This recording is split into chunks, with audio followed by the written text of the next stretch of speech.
शिक्षा सूत्र के इस चैनल पे आपका स्वागत है।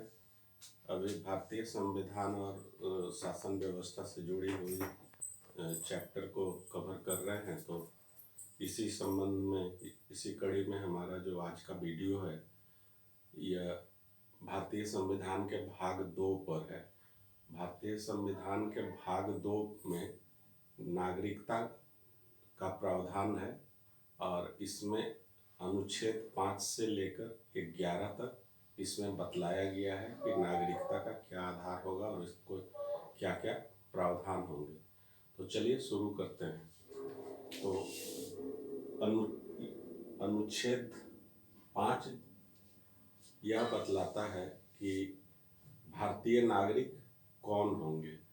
और शुरू करने से पहले एक और बात बतलाना चाहूँगा कि ये संविधान में जो भी नागरिकता से संबंधित अनुच्छेद में प्रावधान किए हुए हैं उनका एक कट ऑफ डेट रखा गया है, अर्थात 26 जनवरी 1950 को संविधान लागू किया गया और उस तिथि को या उस समय भारतीय कौन थे या उनका क्या तरीका होगा भारतीय नागरिकता का उसको बतलाया गया है। और दूसरी चीज़, भारतीय संविधान में नागरिकता को किसी भी तरीके से परिभाषित नहीं किया गया है, बल्कि इसके शर्तें बतलाई गई हैं कि ये शर्त होंगे तो अमुक व्यक्ति भारतीय होगा।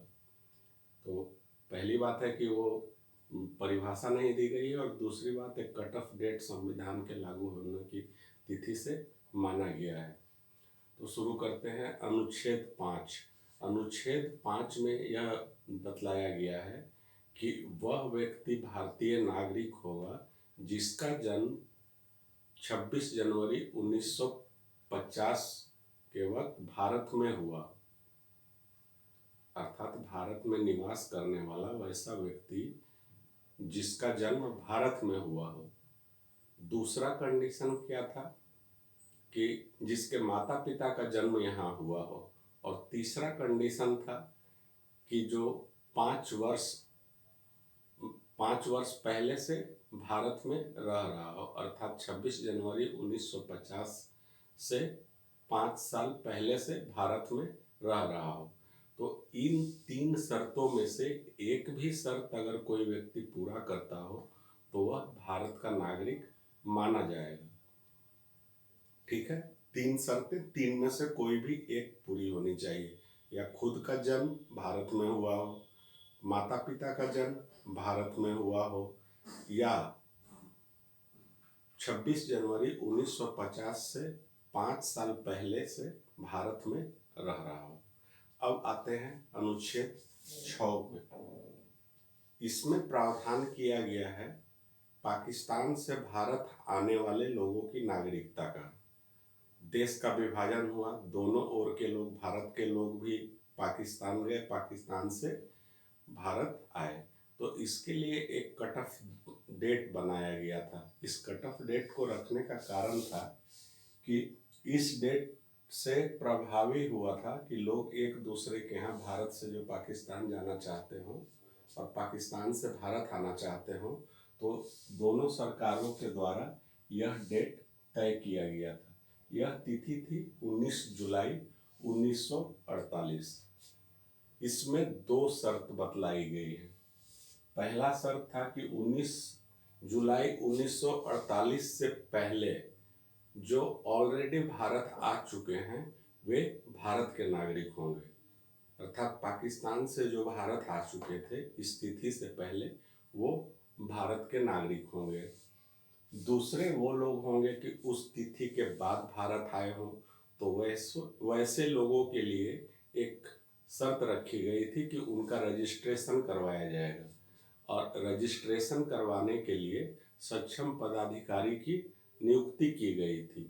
तो शर्त यह रखा गया था कि वैसे व्यक्ति जो उस तिथि के बाद आए हों उस सक्षम पदाधिकारी के सामने अपना पंजीकरण करवा चुके हों, तो ऐसे व्यक्ति को भारत की नागरिकता दी जा सकती है। अब तीसरी कंडीशन पे आते हैं। तीसरे कंडीशन में है ऐसे लोगों के लिए था कि जो लोग भारत से पाकिस्तान चले गए और वहाँ से फिर पुनः भारत में लौट के आना चाहते थे या आ चुके थे, तो उनके लिए भी एक कंडीशन बनाया गया था। उसकी क्या शर्तें थी, बहुत एक विचार विमर्श के बाद यह शर्त तय किया गया था, क्योंकि उसमें बहुत सारी बातें थे। कुछ लोगों का तर्क यह था कि जो यहाँ से पाकिस्तान ऑलरेडी जा चुके थे तो उनकी निष्ठा जो है सो पाकिस्तान के साथ में है, ऐसे लोगों को नागरिकता नहीं दिया जाना चाहिए। कुछ जो है सो व्यावहारिक समस्याएं भी थी।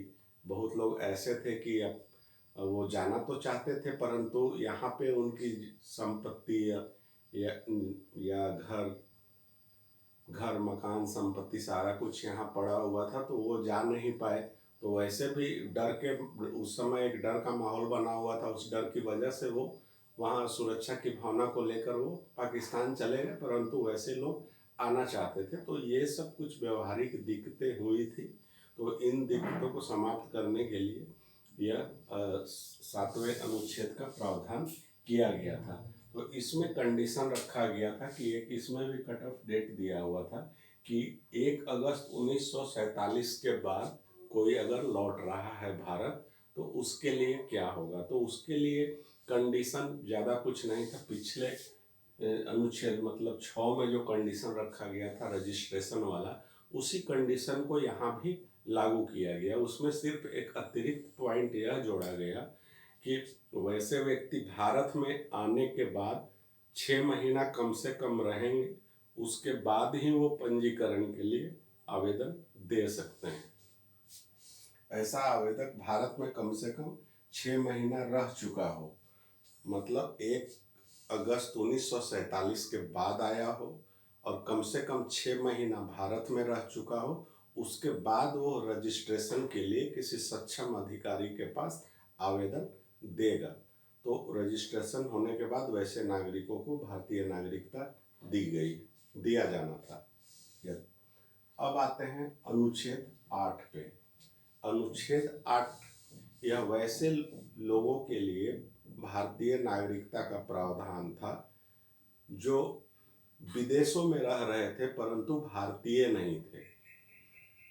विदेशों में रह रहे थे और उस तिथि को भारतीय नहीं थे, वैसे लोगों के नागरिकता का प्रावधान अनुच्छेद 8 में किया था। किस तिथि को भारतीय नहीं थे? 26 जनवरी 1950 को।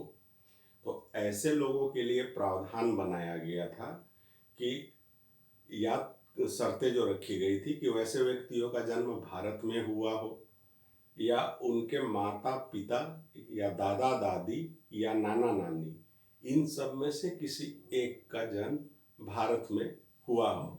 और कौन से भारत? अविभाजित भारत। भारत शासन अधिनियम 1935 के आधार पे जो भारत था, उस भारत में वैसे व्यक्ति का जन्म हुआ हो या उसके माता पिता का जन्म हुआ हो या दादा दादी या नाना नानी का जन्म हुआ हो, तो वैसे व्यक्ति को भारत की नागरिकता दी जा सकती है।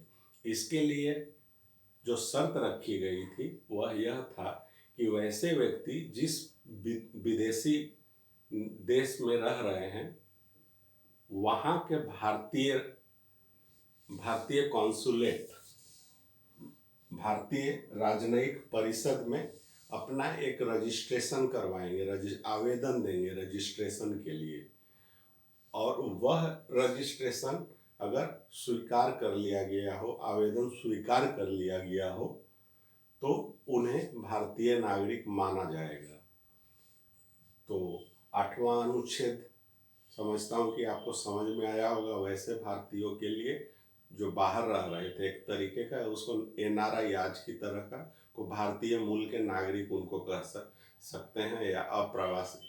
भारतीय मूल के नागरिक ही कह सकते हैं क्योंकि उनके दादा परदादा या माता पिता का जन्म यहाँ हुआ हो या उनका जन्म हुआ हो। तो वैसे व्यक्ति अपने विदेश के रहने वाले देश में अपना रजिस्ट्रेशन के लिए आवेदन देंगे और उनका आवेदन स्वीकार हो चुका हो तो वैसे व्यक्ति को भारतीय नागरिकता दी जा सकती थी। अब आते हैं अनुच्छेद 9 पे। अनुच्छेद 9 में क्या लिखा हुआ है? बहुत साधारण सी बात है इसमें। इसमें है कि कोई भी वैसे भारतीय नागरिक की नागरिकता समाप्त हो जाएगी वह अगर वह अपनी स्वेच्छा से किसी अन्य देश की नागरिकता ग्रहण कर लेता है। अर्थात कोई व्यक्ति अगर विदेश में किसी अन्य देश की नागरिकता ग्रहण कर लेता है तो उसकी नागरिकता स्वतः समाप्त हो जाएगी। अब चलिए आते हैं अनुच्छेद 10 में।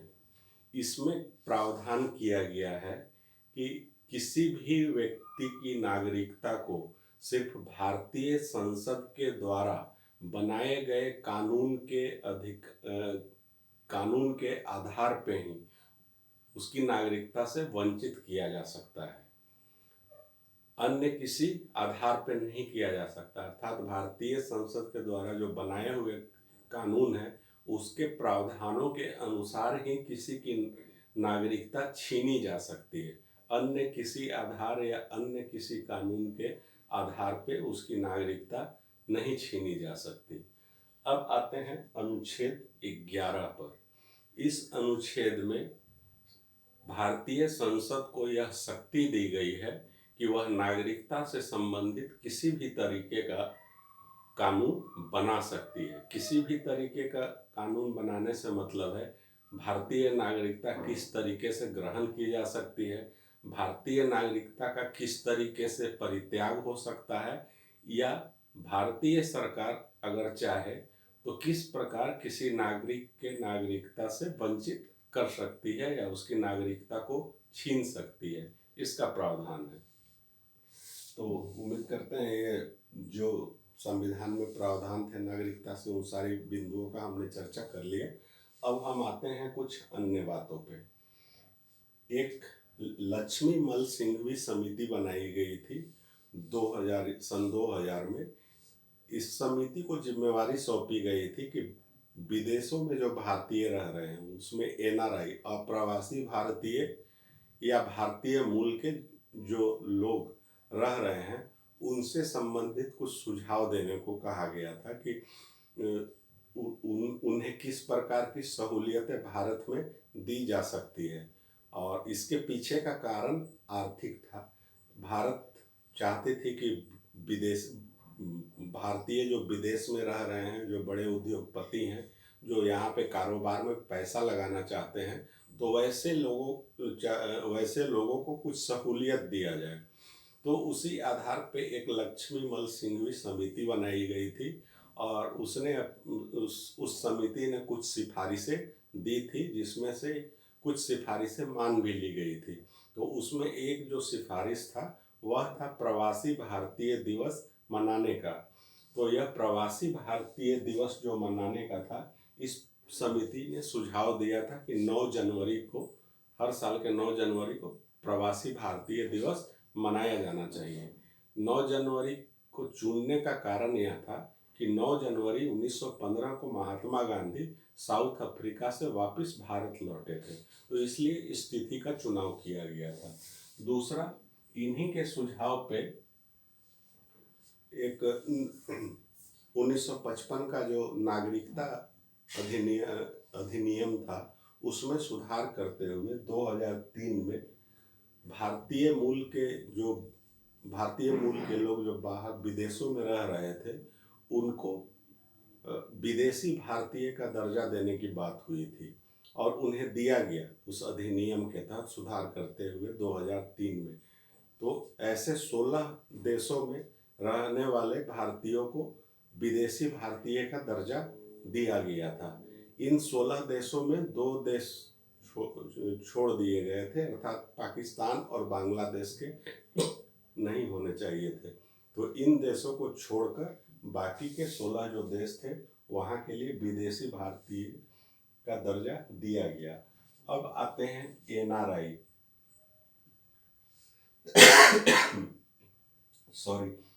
एनआरआई शॉर्ट फॉर्म है नॉन रेजिडेंट इंडियन, हिंदी में इसको कहते हैं अप्रवासी भारतीय। अप्रवासी भारतीय का परिभाषा जो दी गई है उसके अनुसार से ऐसे भारतीय जो व्यवसाय या नौकरी के लिए किसी अन्य देश में निवास कर रहे हैं और जो साल में एक वर्ष में 182 या उससे ज़्यादा दिन तक बाहर रहते हैं, तो ऐसे लोगों को अप्रवासी भारतीय कहा गया।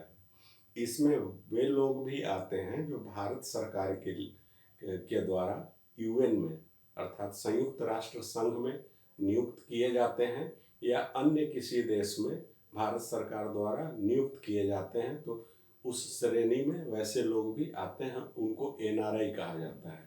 इनको कुछ विशेष सहूलियतें दी गई हैं, जैसे इनको वोटिंग के लिए अपना रजिस्ट्रेशन करवाने का अधिकार है, वोट देने का भी अधिकार है, और भी कुछ अधिकार इन्हें दिए गए हैं।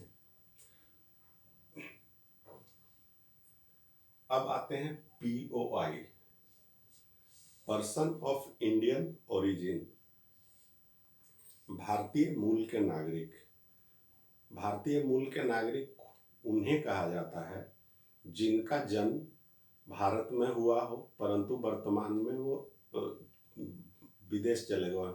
अगर खुद जिनका जन्म भारत में नहीं हुआ हो, परंतु उनके माता पिता या दादा दादी या नाना नानी उनका जन्म हुआ हो, या भारत शासन अधिनियम के 1935 के अनुसार अविभाजित भारत के वो निवासी रहे हों, उनके पूर्वज, लेकिन वर्तमान में वो विदेशी नागरिकता ग्रहण करके बाहर रह रहे हों, तो वैसे लोगों को अप्रवासी भारतीय कहा जाता है।